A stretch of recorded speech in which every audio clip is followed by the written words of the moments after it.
you heard about the woman who was recently found in Poland in a barn? No, I have not. All right, this story and trigger warning for everybody is going to get graphic.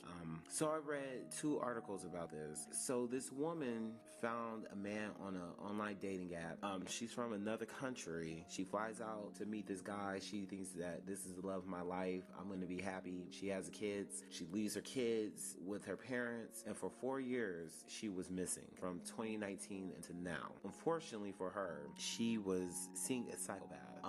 His name is Mato Uchiash, and please forgive me, I'm not really familiar with the name. So he did some horrific things to her. So he used her as an SA slave.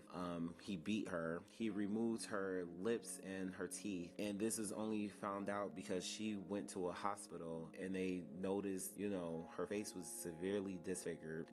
From what I've read, they described it as just a hole, no teeth, no lips. And she confided in other patients there that she was being tortured by this man. And after that, that's when the hospital alerted the authorities and they got her some help.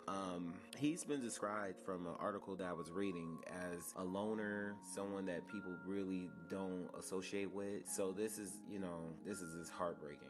I just couldn't imagine what she's going through. And also, he got her pregnant. She ended up having a baby, and as soon as the baby was born, he made her give the baby up. As in up for adoption, or as in for adoption.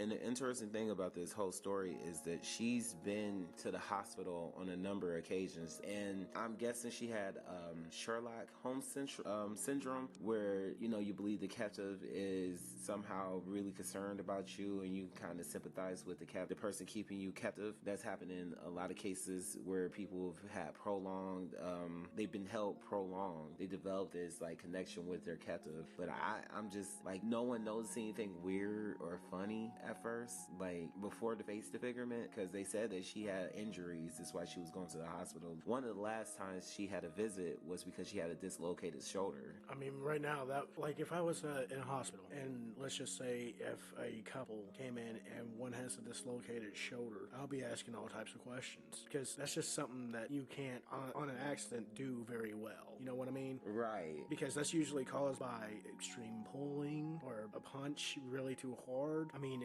of all the places to land and disfigure, your shoulder is probably not one of them. Right.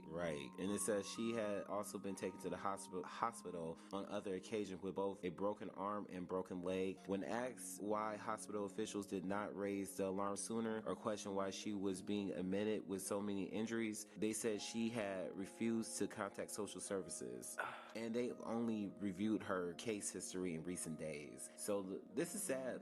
So many people have seen this woman. In 2001 when she gave birth to her baby and had the shoulder injury. So many things have happened, and so many people have dropped the ball for.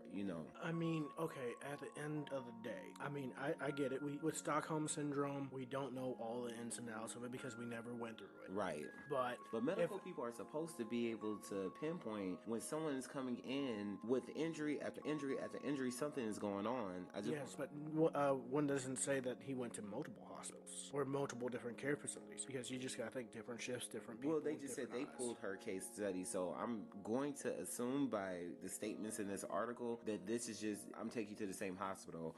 Okay, then that's severely different. When you have the same patient come in here with so many, pretty much cases of domestic violence injuries, yeah, usually people question that unless you have a medical issue where you can break and fracture bones easily. Right. But hang on before you that.